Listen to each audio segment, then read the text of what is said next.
Welcome back to What is Happiness? You're about to watch part 2 of my sit-down, full-length interview with someone by the name of Doel. Ian has battled some of life's major lows, and you would have heard a lot of that on part 1. You're now tuning into part 2. He's somebody who's gone through an incredible journey to become the man that I know.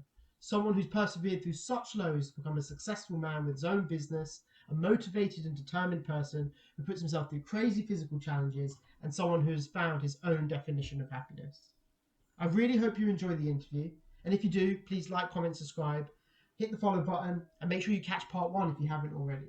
Without further ado, you're watching What is Happiness, and welcome back to Doel. I had to move out the flat because I couldn't actually afford it, and I thought, right, well, do you know what? I got to that point again when I had a few beers or whatever, and I can remember thinking, well, if I'm going to cut myself, I might as well try and do it properly this time. And I can remember being led in the bath because I didn't want anyone to clean up the mess. Right. If it got messy, probably would. That's sort of what blood does. And I just led them and thought, fuck, what am I actually doing? So I called a mate, and I didn't tell her what was going on because she knew I was in a bit of a shit place, but she didn't know much, if I'm honest. I can remember just talking to her and I just needed to hear someone's voice. I didn't need anyone to go, are you alright, what's going on? It was more a case of, hi, how are you? You alright? What are you up to? And just that distraction, just having someone to sort of distract where I was. And by the end of the conversation, it was like, right, I just want to go to bed. Tomorrow's a new day. And we start again. So again, it was that sort of, that little stop, I guess. That sort of stopped that one. And then, yeah, from there it was just trying to get better, just trying to figure stuff out. Didn't stop harming. That continued for the year. But slowly, the more the time went on, the easier things just got in life. In a the old classic of time is a healer. Right. Sort of is. Right. Did you get a little bit uncomfortable with being uncomfortable in the sense of course, not having that formal relationship setting to then raise your kids in and having the home? I became an expert at it. I think. Yeah. Just in I could have nowhere. So I'd have the kids on the weekend. Every Friday I'd have nowhere to go with the kids. Because technically by then I didn't have a home, so I was sofa surfing again. And every weekend I would just figure something out, like on the Friday. And I just made it into a game with them. Right. You know, come on, we're going to go stay here with Uncle James or whatever, or my mum, or, you know, we're going to go to sleep, or so-and-so's gone away for the weekends, we're going to have their house, who's that? I don't know, sort of thing. It's just friend of a friend. I mean, I even borrowed a friend of a friend's house once at Christmas, just to have somewhere to be. So I'm really, really grateful to a lot of people. A lot of people went out their way, knew I was having problems. So a lot of people went out their way to make it easier, but I think when you're in it, you're just running with it. You don't think about it. I didn't necessarily treat people very well. You're not treating yourself well. It's just too selfish. Right. Okay. At that moment in time, I was just too selfish. Right. And I really didn't care about anything really apart from the kids. As long as they had somewhere to stay when I was with them, that was enough. Right. So for the weekend I'd switch on. The moment I dropped them back, switch off, go to the pub, just carry on as normal, sort of thing. So you've mentioned here, I'm really interested in that you mentioned a couple of times catching yourself during those times where you're by yourself and realising that either the self-harming or perhaps the suicidal thoughts or even the attempt itself wasn't what you wanted to do and where you wanted to be. So how did that change to where you are now? How did you get to the man that I know that is so motivated and headstrong and determined and has a very successful business? What made you flip the script? Because I know one of the small changes, which I'm sure you're going to touch on in a moment, is where you decided to go self-employed. In terms of life journey, where did you flip the script in saying, right, this isn't good enough, I need to make things better? Was that a bit? Was there a catalysing moment and therefore a series of big changes, or were they? Was it maybe smaller? I think it was all little changes. So I'd actually sort of by the middle of about a year on, I'd changed jobs, taken a massive backward step, which wasn't great, but it was needed. I was doing pretty good at screwing that up, right? If I'm honest. Okay. I sort of dabbled with a couple of relationships, but done a really good job on screwing those up. And therefore, sort of, I still felt like anyone I was around I was damaging them. But there was the flip side of that, and actually I want to be around people as well. I'd sort of come out of that, or I want to be left alone. So I just knew I was doing a really good job of screwing up most things I was touching at that point. And then there was a couple of things. Someone had said to me that I know you're depressed, you should go and seek help. And I knew I was depressed. I knew I was in a dark place. They were like, you should go to the doctor. And I was like, yeah, okay, fine. I was reluctant to go just because of past family history and stuff. You know, no, I can't be depressed. It's not going to work for me. And I ended up going to hospital for something completely unrelated. And one of the nurses catching me, and as I was walking out, she sort of collared me, quite an older lady, and said, "Are you alright?" And I was like, "Yeah, of course I am, fine." And she sort of grabbed me by the arm and went, "Well, are you alright? You seem to have loads of cuts up your arm."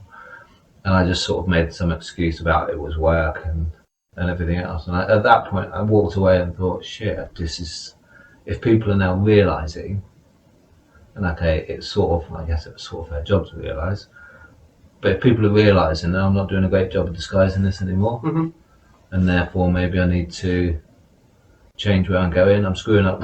Basically felt like I was screwing up anyone I got close to. I was still sort of making sure I was fine for the kids, but still didn't have anywhere to live. Still sort of self-harming. People were realising work wasn't going great, and I just thought I need to change something. And I'd moved in with some friends, and it was just a bit of a calm, so I could actually hang out with them. And they knew what was going on. They knew us as a family, and it sort of proved a bit of a respite, and they just let me be what I needed to be. So there was always a bit of a joke in the house that if I ever went out and said I'm going to go to the shop, do you want anything? They always said no, because they always sort of knew that I would never come back within sort of 20 minutes, and I would disappear for 2 or 3 days and things like that. Right. And that's just sort of where I was. And that would be because I end up going down the pub or meeting someone. It's just ridiculous. And it was such a ridiculous time. I just started to catch myself this isn't doing me any good. This is doing more harm than good. And I can't keep going like this. So it was just those little things, catching those little things and just thinking, this isn't where I want to be. This isn't what I imagine my life to be. And actually, I need to be better. So I ended up with the company that I was working for went under. So I had a couple of months bumming around, sort of doing whatever I could. And then I got offered a management job again, but it was in Portsmouth. So I took it. I was living up in Salisbury at the time, so I was travelling. And I thought, why am I travelling? And the reason I was in Salisbury was for the kids, but I wasn't seeing them. So it was like, well, no point in me being around Salisbury because I can just go back and see the kids. So you're trying to make it practical. So I was trying to make it practical. So I moved to Portsmouth, moved into like a shared house. And what year was that roughly? Oh, what was that? I think I was about 36. Something like that. So maybe these whole episodes of low points lasted 36, 37. So about 2 or 3 years. Two or 3 years. Yeah. I think it was a 2-year period, and then I moved to Portsmouth. And I can't say they just instantly disappeared, because they didn't. But that's clearly a major life step for you to start getting things sorted. You moved not only location geographically, but also moving somewhere in order to start picking up Yeah. your life. I guess that must have been a fairly remarkable change, whether you It was. recognised it at the time or not. I took it as a milestone change. You know. Great. Right, this is a new beginning. And Okay. I need to get my shit together to Got be you. able to pay my bills. So you were actively trying to get it together at that point. But at the same time, I can remember sitting in this. I called it the back bedroom at the time, so that was my room. I can remember thinking, "Fuck, has happened to my life?" You know, 2 or 3 years ago, I had a beautiful 4-bedroom home. Backed onto, I could see Salisbury Plain from my garden, and it's like, and now I'm living in someone's spare room. And this is fairly crap. As it worked out, it was probably one of the best moves I did. And yeah, over the course of the next sort of year or so, the space away from Salisbury allowed me to live a bit easier, because I've managed to create this little world where I've just got myself into trouble for basically just being me. And I knew I had to get away from that, so actually having somewhere to start again was really, really good. The job was good, really enjoyed that, but I ended up actually getting the sack about 6 months later. Okay. Randomly by then, divorce had come through, so it was a bit weird. I literally got divorced, which isn't a celebration. I don't know how anyone celebrates that. It's sort of like this big stamp of failure is how it feels. So that's a bit weird. So was that at least a? But it was a door closing. It was a door closing moment. That's been a long couple of years, right? And that's been hard going. And quite freeing. Then cool, I can sort of, this is a bit of a reset again, and again another little sort of moment. So then I got the sack randomly. Still don't know why, but whatever. Went and helped out a friend for a couple of months. Toyed with actually working with her properly, like, do we do this as a partnership sort of thing? And actually I chose against that at the time, just because it wasn't right for me. Got another job in Portsmouth, so I got really lucky. And that one went much better, because that one lasted 9 months before I got the sack. And that sort of opened the door of, well, what do I do now? And I'd had an idea about, I don't know, 10 years before, about starting my own business and how I wanted that to happen. And but obviously that nothing would have gone further with that idea at the time, because of course shortly after you had the idea, things would have gotten and I think that was part of the problem. Cool, I've got this idea, I know it's going to work, right, but it's not the safe. There's the safe road, and then there's the tricky one. Right. And that one's going to be great. It's going to be fun, but it might all blow up. And if it does, it's start again. Right. And I think I'm sort of that person that I'm prepared to do that. Whereas when you're in a relationship, you have to sort of go together rather than on your own. So at that point, I was encouraged to give it a try. So I did, and I have never looked back. So amazing. That was 8-9 years ago now. Wow. So yeah, and I've been working for myself ever since. Love it. So how much of that do you think contributed to you kind of getting stuff together and being the person you are now, who does these absolutely crazy runs and physical challenges, that, has his life in order and looks after his kids all the time? And you were a single dad for a big portion of that time as well, over the last, since you, I guess, have been self-employed in particular. So was being self-employed a big catalyst as well? I think I got to the point where I'd started the self-employment. As I say, I had some really good help around that. I had some really good support. So I think that was a bit of a break for me. Cool, I feel stable. The sort of timing felt right. So I made lots of mistakes along the way. Didn't have any clue about running the business, if I'm honest. But I also felt quite accountable for stuff. So we would sit down at sort of end of every month or whatever, and just go through where things were, how it's growing. And within 6 months, I was employing people, and it was like, I've got more work than I know what to do with. So at that point, it was like, cool, now I can really kick in the business idea in the first place and just grow from there, which is what I did. But I think at the start of that, when the kids came to live with us, it was, if I'm going to do this properly, which sounds really crap when I say it out loud, kids were 10, 11, around that age. And I'm thinking, if I'm going to do this parenting thing properly, rubbish. Because I don't think I'd done a bad job up until that point. But I thought I just want to be, someone they can look up to and go, shit, that's what I want to be like. Or if Dad can do that, and the old classic of, oh, he's knocking on a bit.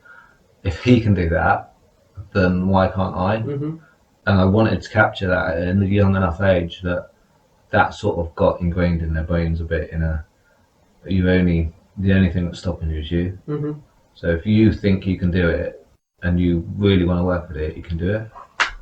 And part of that was obviously, I never thought I'd be a businessman ever. I still don't think I'm still a massive child, so as you well know. So I do look at myself now as a businessman, be called an entrepreneur and all that sort of stuff, and I don't ever buy into that at all. There are lots of people who run their own businesses. I think it's grown up and it's just showing that anything is possible. Because from my point of view, I grew up on a farm in the middle of nowhere. We didn't have any money. I think the general gist of it was, you live on the farm till you're able to leave. You stay there or work, and you leave and get a trade. You get married, you have a little home. That's it. That's sort of life over. So to own my own business, things like that, it was just different level for me. And you're in your 8th, 9th year of training? 9th year I think now. And it was just that, right, well, if I can do this, then I can show the kids different stuff. And that's probably where you came in, because that's when I started boxing, because that's something I always wanted to do. Wow, so that's where we met up in that journey. And that's where we met up. And at that point, it was like, well, you can't box because you're too old. And I can remember having conversations at work, because one of the other lads who I worked with, who was my age, he'd gone to his gym, and they were like, no, you're too old, mate. So I wandered into Portsmouth uni boxing, thinking, oh God, everyone here is 17, 18. And they were like, no, come and join. And from that moment, I thought, it's cool, excellent. Now, how far can I take this? We've never had the opportunity to put that journey in together with how we met, and also how you found boxing. And I guess that was another catalyst moment of trying to push yourself physically and mentally. And God, so yeah, I mean, we haven't explained, but how I met Ian was actually when I was going through, I don't know when this goes out, if I've gone through my own journey, which is, I want to be a huge piece of this channel and this whole project and answering this question of what is happiness. But when I met Ian when I was still boxing and competing at that point in time, when for the University of Portsmouth Boxing Club, and I started coaching for the club, probably right about the same time that you joined. And then coaching ended up being my sole endeavour with the club for the most part, because of my own injuries and stopping me from being able to compete. So to hear that that's where you and me then joined in terms of where you were in that journey, which we've touched on and talked about loads of times. And one thing I found that brought a smile to my face and made me really, really happy when you were explaining this journey, is when you talked about taking the kids on and wanting to be somebody that not only they looked up to, but instilling in them through example that you can do whatever you put your mind to. And I just thought, that's who you, to me, when we started interacting and being close and started private coaching with you, that's who you've always been to me. So it might not work for my kids, but shining example. But to think that you do that by example, and to think where that mindset really started in terms of as an adult, you went, right, I need to live this and I need to do this? Yeah, I was probably 38, somewhere like that. Amazing. It was just like, no, I need to do stuff differently. So yeah. Amazing. And yeah, so started boxing because that was something I wanted to do. Never had the opportunity, and then obviously found out you guys were around the corner, so it was like cool. Genuinely liked getting punched in the face. It's a bizarre experience, but I love it. Now you're. I don't want to make light of self-harm, but you're pushing yourself in a different capacity. Yeah, it's controlled. Right, and instead of doing it in a sense of causing harm to yourself to almost alleviate pain, you're causing discomfort in order to cause growth. Yeah. With something like boxing, and also the absolutely crazy physical endeavors you do with the runs that you go on and the Ironman challenges, etc. So when did that start then? If you started boxing at that point in your journey, was the Ironman challenges? I assume that you were always a runner. I always played football as a kid. Yeah. Played up until sort of early 30s. When Joe was born, I gave up. And it was competitive as well. You weren't just playing casually. It was decent standard. So, so I'd always played football. Stopped for a few years. Decided I liked food and sort of things like that. Then someone I worked with, who I call my dad, because we got on so well. Jokingly or in a no, actually, genuinely called him dad. Right. To the point of we actually texted the other day because he's moved to Australia 2 days ago. Oh, wow. He was a really good runner, and actually he was the one who even talked to me about ultra running and things like that. So he'd always moved around the world, and he used to sort of tell me about runs he did through France, and he'd be like, "Oh yeah, we'd run for the day." I'm like, "How do you even run for a day?" He's like, "Yeah, it'd be great." And then you'd have a beer at the end. I'm like, "Why do you want a beer at the end? You're running for like 12 hours. What's that about?" That's so and I really couldn't get my head around that. So he and I, being me, said, "Oh, I could beat you in a race anyway. Be fine." And then 10 miles later realised that he was an absolute beast and just hammered me for fun. Wow.